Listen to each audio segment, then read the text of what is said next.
Hello everyone, this is Aqib Siddiqui और आज हम लोग पढ़ने वाले हैं क्लास 11 का एक chapter that is your dimensional analysis. ये चैप्टर यूनिट्स एंड मेजरमेंट्स के बाद आता है और इस चैप्टर में हम लोग बेसिक चीज़ों को पढ़ने वाले हैं। यूनिट्स में आप लोग देख सकते हैं कि हमारे पास 3 सिस्टम्स अवेलेबल हैं। पहला सिस्टम है SI सिस्टम, जिसे हम लोग MKS सिस्टम भी कहते हैं। दूसरा है हमारे पास CGS सिस्टम और तीसरा है हमारा FPS सिस्टम। SI सिस्टम में लेंथ को मीटर्स में लेते हैं, मास को केजी में लेते हैं और टाइम को सेकंड्स में लेते हैं। CGS सिस्टम में लेंथ को सेंटीमीटर्स में, मास को ग्राम्स में और टाइम को सेकंड्स में लेते हैं। FPS सिस्टम में लेंथ को मीटर में, लेंथ को फुट में और वेट को या मास को पाउंड्स में और टाइम को सेकंड्स में लेते हैं। अब हम पढ़ने जा रहे हैं डायमेंशनल एनालिसिस। तो डायमेंशनल एनालिसिस का मतलब होता है कि एक ऐसा रिप्रेजेंटेशन किसी भी यूनिट का जो उसमें जो भी टर्म्स यूज हो रहे हैं, मीटर, किलोग्राम्स, उनकी पावर को रेज करके लिखना। जितनी मल्टीपल, जैसे मान लीजिए कि हमारा ये सेकंड स्क्वायर है तो इसको हम लोग टी ले लेंगे और इसको रिप्रेजेंट करेंगे टी स्क्वायर से। तो हम लोग चलिए इसको स्टार्ट करते हैं। तो सबसे पहली और सबसे इंपॉर्टेंट चीज़ ये है कि जिस भी फंडामेंटल क्वांटिटी या जिस भी क्वांटिटी का फिजिकल पैरामीटर का हमें डायमेंशन निकालना है, हमें उसका फॉर्मूला पता होना चाहिए। सपोज करते हैं हम लोग, हमारे पास बेसिकली 7 फंडामेंटल क्वांटिटीज़ हैं। पहली है लेंथ,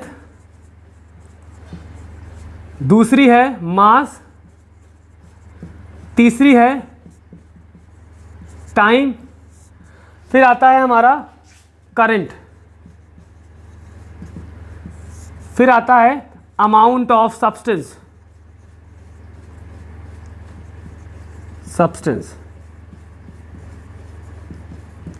इसके बाद आता है हमारा टेम्परेचर, फिर आता है ल्यूमिनस इंटेंसिटी। लेंथ के लिए हम लोग सिंबल यूज करेंगे L, मास के लिए M, टाइम के लिए T, करंट के लिए A, अमाउंट ऑफ सब्सटेंस के लिए मोल। मोल पढ़ा होगा आप लोगों ने केमिस्ट्री में। मोल क्या है? नंबर ऑफ मोल्स निकालते हैं तो क्या होता है? Weight upon molecular weight. फिर आता है टेम्परेचर, इसको हम लोग थीटा या केल्विन यूज करते हैं, मतलब कि K, kelvin is a unit of temperature. Luminous intensity, थोड़ा सा आप लोग को यहाँ पर समझने की जरूरत यह है कि ल्यूमिनस इंटेंसिटी क्या होता है। ल्यूमिनस इंटेंसिटी बताती है कि कौन सा ऑब्जेक्ट कितना ज़्यादा चमकदार है। That means what amount of light energy is reflected by any substance. ठीक है, तो इसको मेजर करते हैं कैंडेला में, तो इसका रिप्रेजेंटेशन CD से करते हैं। इसका फुल फॉर्म क्या है? कैंडेला। ओके, तो इतना आप लोग फिलहाल नोट करें।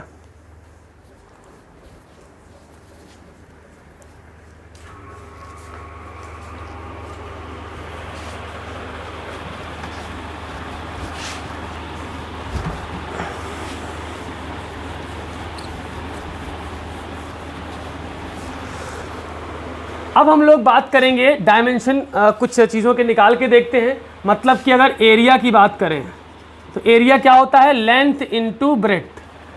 अब अगर इसको हम डायमेंशनल फॉर्म में लिखेंगे तो हमारा भाई लेंथ क्या है? ये भी एक लंबाई है और ब्रेड्थ क्या है? ये भी एक लंबाई है। अगर हम अपना डायरेक्शन उल्टा से मान लीजिए, ये है, ये L है, ये B है, तो ये देखने पे डिपेंड करेगा कि आप किस एंगल से या किधर से देख रहे हैं। है तो दोनों ही लेंथ, दोनों की यूनिट क्या होगी?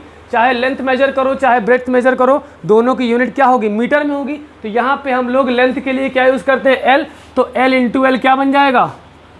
L square. क्लियर है? तो इसका अगर हम डायमेंशन फॉर्म में रिप्रेजेंट करेंगे तो ऐसे करेंगे, m की पावर 0, L की पावर 2 और T की पावर 0। मतलब कि मास और टाइम की पैरामीटर्स यहाँ पे नहीं है, सिर्फ L है, वो भी स्क्वायर में। ठीक, अब एरिया किसी भी तरह का हो, area of rectangle, area of triangle, area of square, किसी भी तरह के एरिया के लिए हमारा डायमेंशन यही होगा। और प्रिसाइज वे में, क्लियर वे में लिखेंगे तो ये होगा। फिर हमारा आता है वॉल्यूम। वॉल्यूम का अगर क्यूबॉइड के वॉल्यूम की बात करें तो कितना आएगा? L into B into H। तीनों ही मीटर्स में मेजरमेंट किया जाएगा तो तीनों का मल्टीप्लिकेशन क्या होगा? L into L into L is equal to L cube. More precisely अगर लिखेंगे तो m की पावर 0 L क्यूब T की पावर 0। तो ये वॉल्यूम हो गया।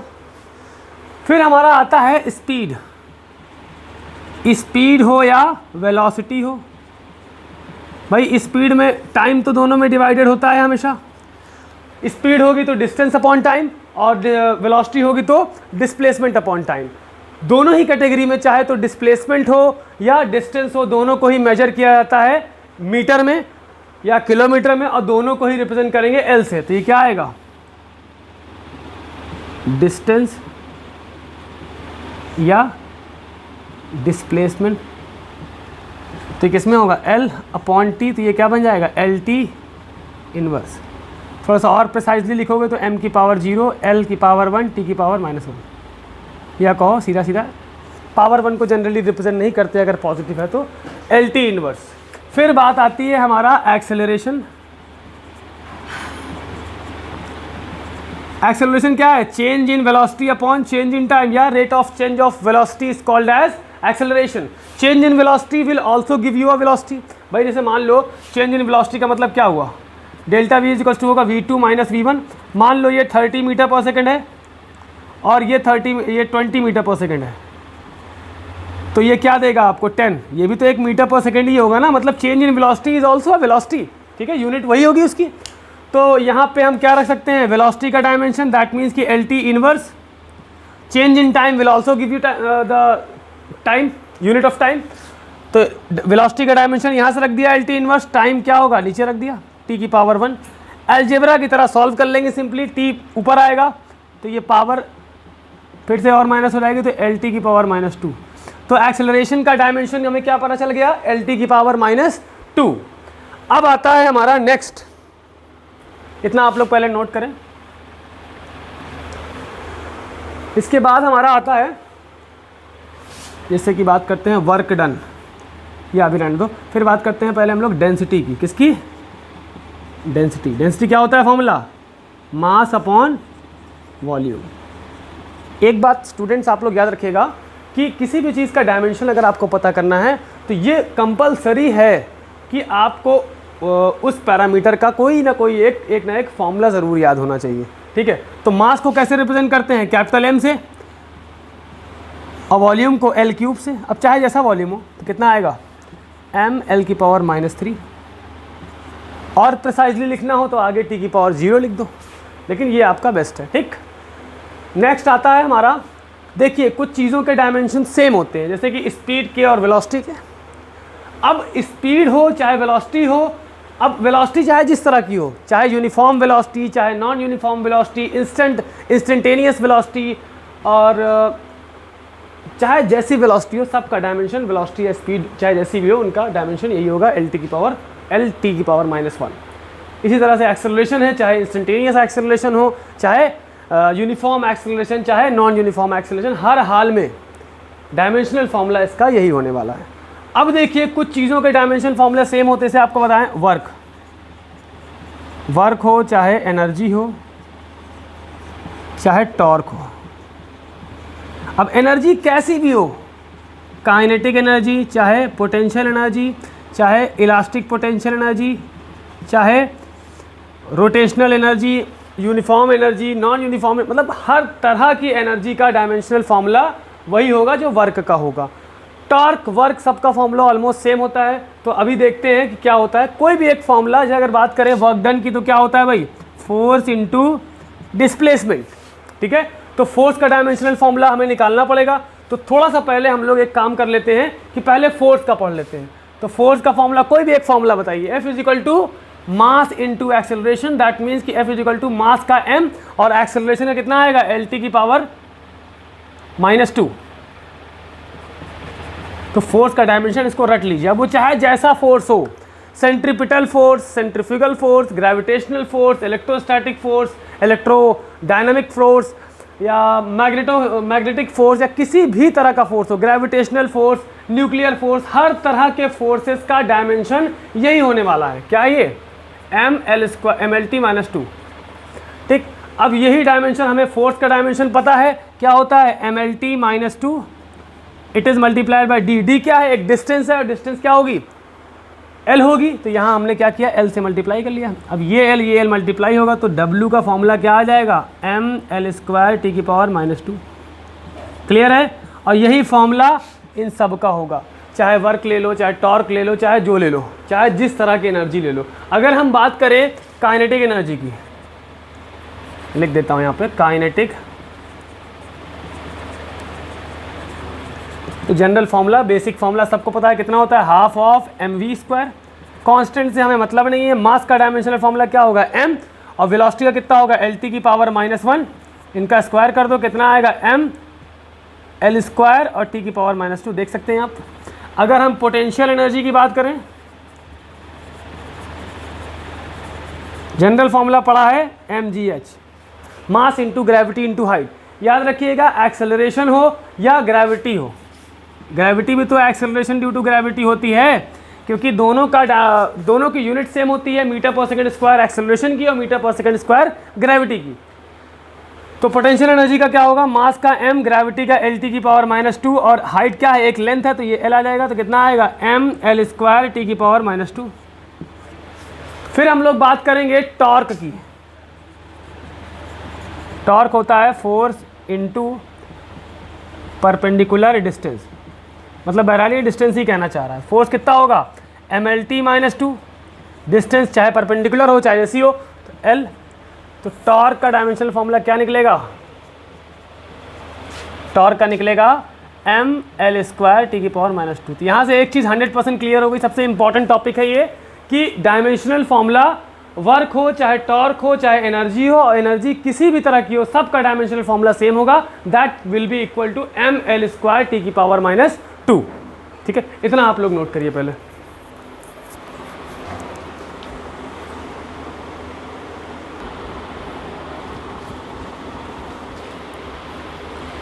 अब हम लोग कुछ बेसिक फंडामेंटल क्वांटिटीज़, कुछ जनरल क्वांटिटीज़ का डायमेंशनल फॉर्मूला निकालते हैं। जैसे मान लीजिए हैं कि हमें निकालना है प्रेशर का, तो प्रेशर का एक फॉर्मूला पता होना चाहिए। प्रेशर का बेसिक फॉर्मूला क्या है आपका, फोर्स पर यूनिट एरिया। ठीक है, उससे पहले आप लोग ये समझ लीजिए, दो चीज़ों का डायमेंशन एकदम रट लीजिए आप लोग। फोर्स का होता है mlt -2, वर्क हो चाहे एनर्जी हो चाहे टॉर्क हो, इनका होता है m l² t की पावर -2। ये बहुत जगह यूज़ होते हैं। तो फोर्स का डायमेंशनल फॉर्मूला क्या हो जाएगा भाई, m lt -2। Simple algebra use करना है। एरिया क्या है, लेंथ इंटू लेंथ या लेंथ इंटू ब्रेथ, मतलब l², दैट मीन्स कि l²। तो ये बहरहाल एक l यहाँ से कैंसिल आउट हो जाएगा, तो क्या आएगा, यहाँ 1 बचेगा, तो m l−1 t की पावर -2। ये किसका हो गया, प्रेशर का। अब जैसे बात करते हैं पावर, क्या होता है फॉर्मूला पावर का, वर्क अपॉन टाइम। वर्क का बता चुके हैं, m l² t की पावर -2, टाइम अपना t है, पावर 1। कितना आएगा भाई,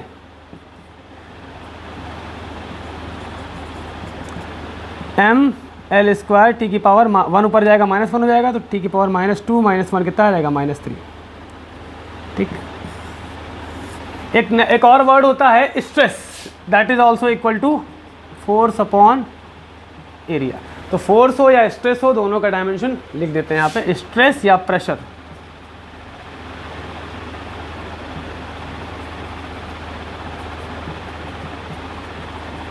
स्ट्रेस हो या प्रेशर हो, दोनों का डायमेंशनल फॉर्मूला सेम होगा। ठीक है, इतना आप लोग नोट करें। फिर एक आता है स्ट्रेन। अब वो चाहे जिस तरह की भी स्ट्रेन हो, longitudinal strain, lateral strain, volumetric strain, ये सब क्या होते हैं, इसका फॉर्मूला होता है change in length upon original length या change in volume upon original volume. सारे ही केस में देखो, change in length is also a length, और लेंथ तो लेंथ है ही है। Change in volume is also a volume, और नीचे वॉल्यूम अगर तो यूनिट्स कट जाती हैं, तो ये क्या होता है आपका, डायमेंशनलेस। क्या होता है ये डायमेंशनलेस क्वांटिटीज़ होती हैं, जिनका कोई भी डायमेंशन नहीं होता। और कोई भी चीज़ जो कि रेशियो में होगी, उसका कोई डायमेंशन नहीं होगा कभी भी। फिर बात करते हैं कैपिटल जी। आप लोगों ने पढ़ा होगा, force, gravitational force is equal to g m1 m2 upon r²। Force between two of masses equal to this. Okay, हमें निकालना है कैपिटल जी का डायमेंशनल फॉर्मूला। जिसके डायमेंशनल फॉर्मूला हमें पता हो, हम रख दें या फिर जी का फॉर्मूला बना लें। जी क्या आएगा भाई, आर स्क्वायर इधर जाएगा, m1 m2 नीचे, तो जी कितना आएगा, F R square upon m1 m2। तो डायमेंशन ऑफ जी कैसे निकलेगा, एफ का रख दीजिए आप mlt माइनस 2, मैंने कहा है ना कि एफ का बहुत इंपॉर्टेंट है, रख लीजिए एकदम। फिर आता है आर स्क्वायर, क्या है, डिस्टेंस बिटवीन मासेस, तो ये क्या है, लेंथ ही तो है, मतलब ये क्या हो जाएगा एल स्क्वायर। और मासेस क्या है, मास m1 हो चाहे m2 दोनों ही m से लिखे जाएंगे, तो ये m स्क्वायर हो जाएगा, एक m यहाँ से कैंसिल हुआ, ये m इन्वर्स बनेगा ऊपर जाके, तो m इन्वर्स l की पावर, मान लो ये 1 है, मान क्या लो भाई, ये l की पावर 1 और 2 कितना हो जाएगा, l की पावर 3 t की पावर। तो डायमेंशनल फॉर्मूला ये अक्सर पूछा जाता है। तो आप मतलब ग्रेविटेशनल कांस्टेंट जिसे कहते हैं, यूनिवर्सल ग्रेविटेशनल कांस्टेंट, इसका भी डायमेंशनल फार्मूला आपने ड्राइव कर लिया। तो अब ये समझाना चाह रहे हैं कि आप लोग डायमेंशनल फार्मूला निकालने के लिए सबसे मोस्ट इंपॉर्टेंट कि जिस चीज़ का भी डायमेंशनल फार्मूला आपको निकालना हो, you must have at least one formula, या कोई आपके पास एक फार्मूला ज़रूर होना चाहिए उस चीज़ का। फार्मूला में रखिए और वैल्यू रखिए, तुरंत आंसर आ जाएगा। सिंपल सा अलजेब्रा यूज़ करना है आप लोगों को, ठीक है। अगर हम बात करें फ्रीक्वेंसी का, तो फ्रीक्वेंसी क्या होती है भाई, 1/टाइम ना। इसका डायमेंशनल फॉर्मूला क्या होगा भाई, टाइम इनवर्स। कुछ छोटे छोटे पैरामीटर्स हैं, इनको तो आप खुद से भी निकाल सकते हो।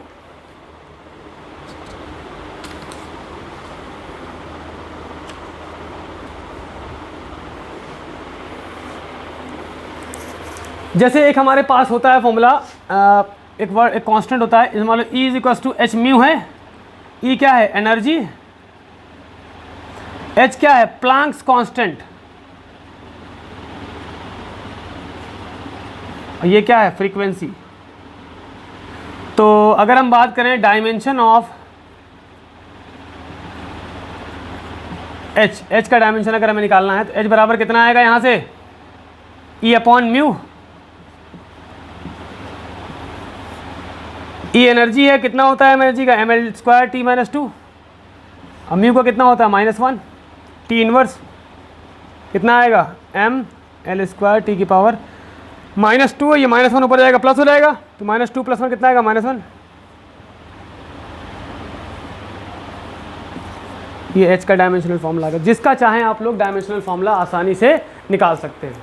इस लेक्चर में इतना ही, बाकी आगे का topic uses of dimensional analysis and limitations of dimensional analysis हम लोग अगले लेक्चर में पढ़ेंगे।